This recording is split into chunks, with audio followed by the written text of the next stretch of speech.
Radhe Shyam, hello everyone, welcome back to our channel Manjuli's blog. আশা করি তোমরা ভালো আছো, আমরা ভালো আছি। তোমরা যদি আমার চ্যানেলটা প্রথম দেখে থাকো তাহলে সাবস্ক্রাইব করে নাও। আর আজকে ছিল শ্রীমদ ভাগবত কথার বিশ্রাম দিবস। তোমরা তো সকালবেলায় দেখিয়েছো যে হাজার কণ্ঠে গীতা পাঠ হচ্ছিল, তারপর আমরা শোভাযাত্রায় বেরিয়েছিলাম। আর আজকে সকাল থেকে মনটা অনেকটাই খারাপ ছিল, আবার খুশিও ছিল, কারণ আজকে যেহেতু ভাগবত কথা শেষ হয়ে যাবে সেই কারণে মনটা খুবই খারাপ হয়ে আছে। তো যাই হোক, তোমরা ভিডিওটা দেখতে থাকো।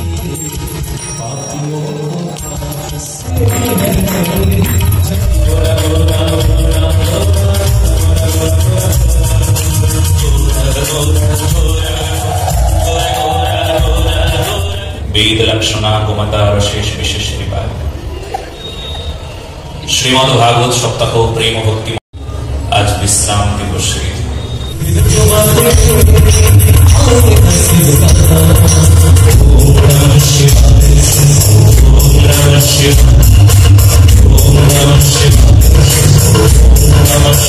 যদি আপনি মন্দ হতেন, যদি আপনি মদারু হতেন, যদি আপনি অবৈধ স্ত্রী সঙ্গ করতেন, দুষ্ট হতেন, তবে আপনার নামে এত সমস্যা। হিরণময় গোস্বামী মহারাজ উনি প্রত্যেক বছরই আসেন আমাদের শ্রীমদ ভাগবত কথা শ্রবণ করানোর জন্য। তো সামনের বছরও উনি আসবেন আবার মাঘ ফাল্গুন মাসের দিকে। তো তোমরা আবারও সামনের বছর দেখতে পাবে, মানে 2026-এ। আজ থেকে আবার আমাদের দিন গোনা শুরু হলো, আবার সে এক বছর ভাগবত কথা শেষের পর তো কি বলবো, চোখে জল আর ধরে রাখতে পারছিলাম না, কারণ মনটা খুবই খারাপ ছিল। আমার মা তো ভীষণই কান্না করছিল যেহেতু শেষ হয়ে গেল ভাগবত কথা।